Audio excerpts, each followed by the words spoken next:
Welcome to a food trip through time.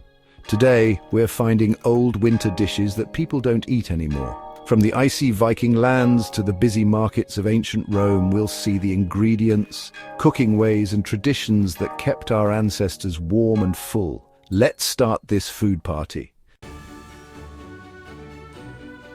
Imagine the busy streets of ancient Rome during Saturnalia, a week-long party of eating, drinking and fun. The entire city would come alive with laughter, music and the clinking of glasses. People from all walks of life, from slaves to nobles, joined in the festivities, breaking social norms and celebrating together. Think plates piled with roasted meats, yummy little pigs, juicy geese and an array of other delicious dishes that would make your mouth water. There was also wild boar seasoned with special herbs and spices, creating a symphony of flavors that delighted the senses. The air smelled like cinnamon, cloves and pepper, mingling with the aroma of roasting meats, creating an intoxicating blend that filled the streets. A great mix that meant both richness and celebration, as tables overflowed with a variety of foods, from fruits and nuts to pastries and wine. This was winter feasting, a real sign of how Romans loved to enjoy themselves and how connected they were to the changing seasons. It was a time of joy, indulgence and community, reflecting the spirit of Saturnalia in every bite and every cheer. Let's go north to the Viking lands, where living through the long, hard winters was a skill.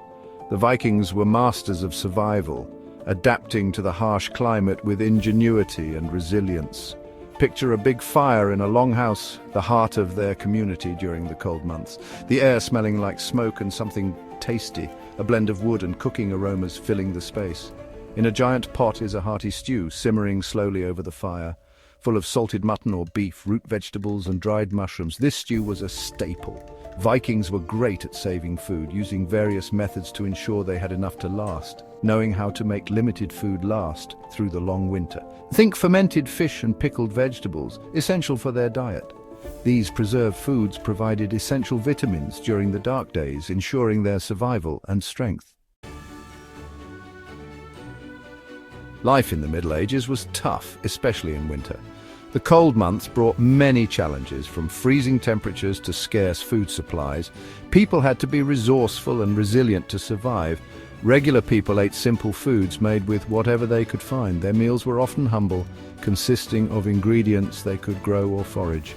They relied heavily on grains, root vegetables and preserved foods. Think hot bowls of pottage, a thick porridge made from grains like barley or oats with vegetables and maybe some salted meat. This hearty dish was a staple, providing much-needed warmth and sustenance during the harsh winter months. Even in fancy castles, winter meant a different kind of feast, focused on keeping food and making it filling. Nobles enjoyed more variety, but they too had to adapt to the season's limitations. We're talking roasted venison and wild boar with good spices and preserved fruits cooked with sugar and spices. These feasts were not just about luxury, but also about ensuring everyone had enough energy to endure the cold. The ancient Chinese saw winter as a time for balance, shown in their food. Imagine being with family around a hot pot, smelling ginger, garlic, and Sichuan pepper. For real comfort, nothing beats congee, a rice porridge cooked slowly with ginger, jujubes, and goji berries.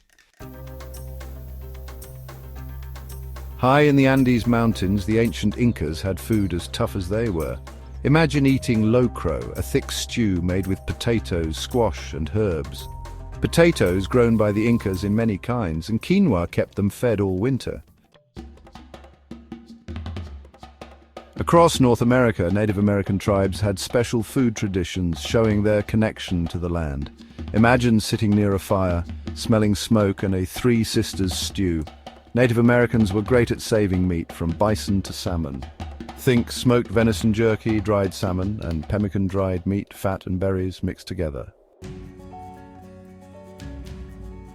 These old winter dishes show how smart, tough, and connected to the land our ancestors were. These meals helped them survive, showed their culture, and celebrated the earth's food, reminding us that even in winter, life and good tastes continue. Look into your own family's food history. You might find a new favorite dish.